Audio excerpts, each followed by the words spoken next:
Olá pessoal, nós estamos iniciando o nosso segundo momento das lições sobre ética que eu me propus a apresentar para vocês, até porque eu sou professor de ética e filosofia política e esses temas para mim são absolutamente fundamentais, não apenas no âmbito da produção teórica em torno a tais questões, mas também no dia a dia de nossa sociedade. Aliás, eu vou fazer um vídeo posterior também sobre essa temática, mas apenas a título de adiantamento, desde Aristóteles nós temos a diferenciação entre razão teórica e razão prática, e no caso a colocação da ética exatamente no contexto da razão prática e obviamente também compreendida enquanto uma perspectiva científica, necessitada de uma abordagem científica exatamente por um ponto muito importante, porque a ética, ou no caso também a sua ramificação em termos de filosofia política, é a base estruturante da condição humana de um modo geral e das nossas relações sociais e, nesse caso, dos processos de subjetivação em particular. Aliás, vocês lembram que a nossa primeira lição sobre ética, que vocês encontram no meu canal pela Filosofia Nossa de Cada Dia, a primeira lição sobre ética era exatamente de que há uma conexão direta, fundacional, entre socialização e subjetivação, entre comunidade e indivíduo, sociedade e indivíduo, no sentido de que nós emergimos enquanto seres sociais e nós só podemos ser compreendidos enquanto seres localizados socialmente, da mesma forma como a sociedade é essa base ontogenética desde a qual a condição humana, de um modo geral, mais uma vez, e no caso a produção de subjetividades, a autoconstrução de subjetividades se dão e se dá e efetivamente se dinamiza ao longo do tempo. Portanto, o indivíduo só pode ser entendido como enquanto estando inserido em uma sociedade, em uma coletividade, em uma intersubjetividade, e por sua vez essa intersubjetividade é marcada exatamente pela inter-relação entre indivíduos e grupos em torno a valores, normas, práticas e instituições, ou mesmo até símbolos em comum que lhes são basilares, que lhes são estruturantes. Portanto, vocês vejam de novo, falando em ética, e daí está exatamente a sua atualidade, a sua condição enquanto um problema, um tema do presente, exatamente porque a relação intersubjetiva e nela a dinâmica dos processos de subjetivação é o núcleo constitutivo, a base ontogenética disso que nós entendemos por vida humana. Então vocês vejam de novo, retomando aquela diferenciação entre razão teórica e razão prática, a ética exatamente enquanto uma perspectiva de razão prática nesse duplo aspecto, porque ela faz parte, ou ela é a base constitutiva disso que nós entendemos por humanidade, por seres humanos, por sociedades humanas, e inclusive no caso por sujeitos humanos, até porque sem sujeitos humanos não há nem condição intersubjetiva, nem sociedade, portanto, e muito menos a própria perspectiva da ética, que, como nós vamos ver também em uma lição posterior, depende exatamente da liberdade e, portanto, da responsabilidade subjetivas e, obviamente, também em muitos aspectos coletivos. Nós vamos, de todo modo, trazer isso mais à frente. Então, lembrem, primeira lição, há uma correlação básica entre socialização, o contexto coletivo, a inserção coletiva, e subjetivação, a formação da autocompreensão identitária de cada indivíduo, de cada sujeito moral. A nossa segunda lição fundamental sobre ética, e aliás ela é totalmente consentânea a esta primeira que eu apresentei para vocês, diz respeito ao fato de que nós não nascemos prontos, nós não nascemos completamente definidos no que diz respeito ao nosso caráter. Nós não nascemos bons ou maus, ok? Isso se chama indeterminação e abertura humanas. Os indivíduos não nascem definidos previamente à sua própria ação cotidiana, à sua própria inserção social, ao seu próprio lugar nessa sociedade, nessa cultura da qual efetivamente fazem parte. Portanto, diferentemente de animais que já nascem com comportamentos pré-definidos, pelo menos é essa a visão clássica em torno ao reino animal. Esses animais já nascem com um conteúdo genético e fisiológico totalmente pré-definido, ou pelo menos vão definindo na sua interação com o ambiente biológico. Nós, enquanto seres sociais, vejam bem, nós somos seres sociais, não seres biológicos, nós temos corpos biológicos, nós temos uma condição genético-fisiológica comum, digamos assim, mas nós somos exatamente animais socioculturais, portanto, sujeitos, grupos normativos, simbólicos, ok? Então, nós, enquanto sujeitos humanos, enquanto sociedades humanas, não nascemos determinados, não nascemos, por assim dizer, com uma estrutura normativo-simbólica completa, definida, determinada. Nós nascemos exatamente, nós emergimos exatamente enquanto abertura, enquanto indeterminação, enquanto indefinição. Isso significa o quê? E aí lembrem de novo do termo razão prática que eu chamei a atenção, que nós nos definimos na prática, no dia a dia das nossas ações, em termos de inserção em uma dada sociedade. Isso não pode nunca ser esquecido, ok, pessoal? A ética não é, e no caso, por consequência, a política, não são disciplinas, não são formas de reflexão direcionadas ao indivíduo pura e simplesmente, mas entendendo exatamente a partir da sua inserção social. Nós somos seres sociais, no sentido de que a formação da nossa identidade depende de condições socioestruturais e depende de relações, símbolos, valores, práticas intersubjetivos, ok? É por isso que o Aristóteles, na sua Ética Nicômacos, diz que ninguém pode ser feliz, por exemplo, sem bens materiais, ou se possui tragédias em sua vida que abalam os alicerces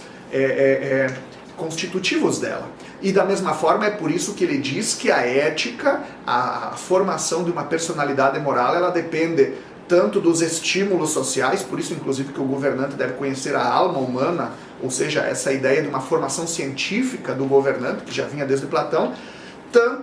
quanto de que nós só nos tornamos seres morais praticando ações morais e inclusive sendo favorecidos socialmente no que diz respeito a isso, ok? Então,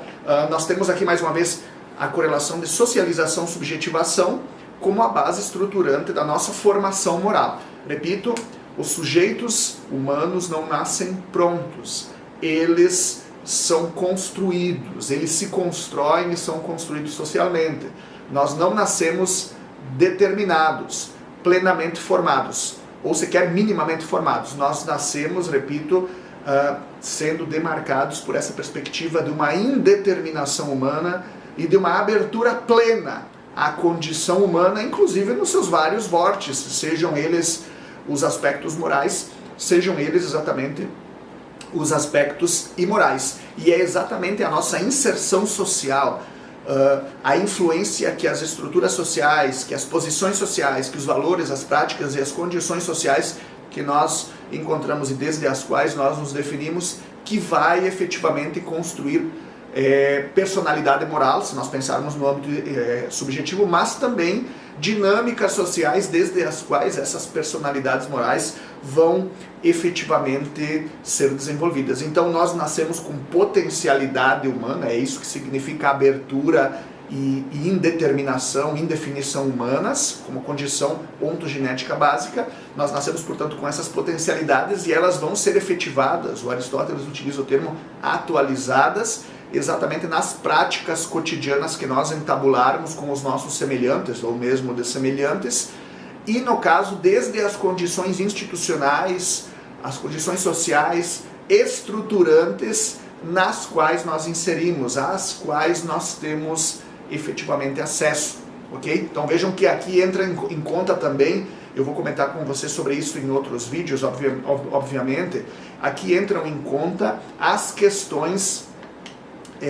ligadas à política, ligadas à cultura, ligadas à educação, ou, de modo mais genérico, ligadas às instituições públicas, porque esse é um outro ponto importante, quando nós falamos em ética e filosofia política, quando nós falamos em formação humana, ou também de formação humana, nós nos referimos de modo central às condições públicas, desde as quais essa formação humana é instituída, orientada, gerenciada, legitimada. Nós nos referimos, portanto, às instituições públicas, ok? Não por acaso, desde essa visão tradicional que nós temos da ética grega, no caso Platão e Aristóteles, as instituições públicas elas são fundamentais para a formação humana ou então para o desencaminhamento